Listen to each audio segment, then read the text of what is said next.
ভারতের মাটিতে এবার ইতিহাস রচনা করতে চায় বাংলাদেশ। দুপুর 1:05-এ চেন্নাইয়ের উদ্দেশ্যে রওনা দেয় টাইগাররা। দেশ ছাড়ার আগে ক্যাপ্টেন নাজমুল শান্ত হুঙ্কার দিয়ে গেলেন 2-0 ব্যবধানের প্রতিপক্ষকে হোয়াইট ওয়াশ করতে চায়। ব্যাট হাতে ছন্দে না থাকলেও সাকিবকে নিয়ে চিন্তার কিছু নেই বলে জানান বাংলার অধিনায়ক।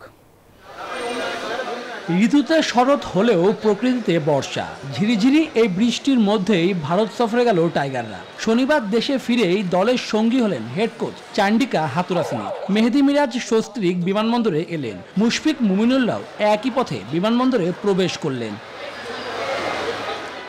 দেশ ছাড়ার আগে টাইগার ক্যাপ্টেন নাজমুল শান্ত গণমাধ্যমের মুখোমুখি হয়ে জানালেন, ভারতে ইতিহাস বদলাতে চায় টাইগাররা। পাকিস্তানের হোয়াইট ওয়াশের আত্মবিশ্বাস নিয়ে ভারতকে 2-0 ব্যবধানে হারাতে চান। পাকিস্তানে একটা ভালো সিরিজ পার হওয়ার পরে অবশ্যই একটা বাড়তি কনফিডেন্স তো দলের মধ্যে আছে, ইভেন পুরা দেশের মানুষের মধ্যেই আছে। বাট প্রত্যেকটা সিরিজে একটা অপরচুনিটি। আমরা 2টা ম্যাচই জেতার জন্য খেলবো। চেন্নাই চিদাম্বরম স্টেডিয়ামে স্পিনারদের স্বর্গরাজ্য।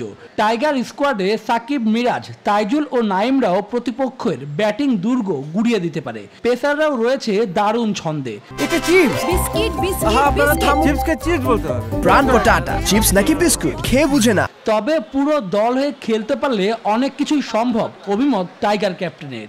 ব্যবধানটা আসলে তখনই গড়া সম্ভব হবে যখন আমরা পুরো টিম হিসেবে খেলবো। শুধু স্পিনারদের যে দায়িত্ব তা না, ব্যাটসম্যান এবং পেস বোলার তাদেরও সমান দায়িত্ব আছে। ব্যাট হাতে সাদা পোশাকে ছন্দে নেই নাজমুল শান্ত। এবার ভারত সিরিজে রানে ফেরার অপেক্ষায়। দেশের মাটিতে প্রস্তুতিও নিতে পেরেছে সেরাটাই। ভারতে বসেই হাথুরু গেম প্ল্যান সাজাবে। আমার ইচ্ছা যে আমি অ্যাজ এ ব্যাটার হিসেবে দলকে যেন কন্ট্রিবিউট করতে পারি। হ্যাঁ, ওইখানে তো আমাদের প্র্যাকটিস সেশন আছে, কোচের সাথে কথা হয়েছে, একটা তো প্ল্যান করা আছে, আমাদের প্র্যাকটিস শিডিউলটাও ওখানে রেডি করা আছে। এখন পর্যন্ত ম্যান ইন ব্লুদের বিপক্ষে ক্রিকেটের বনেদি ফরম্যাটে 13 টেস্ট খেলেছে বাংলার ছেলেরা।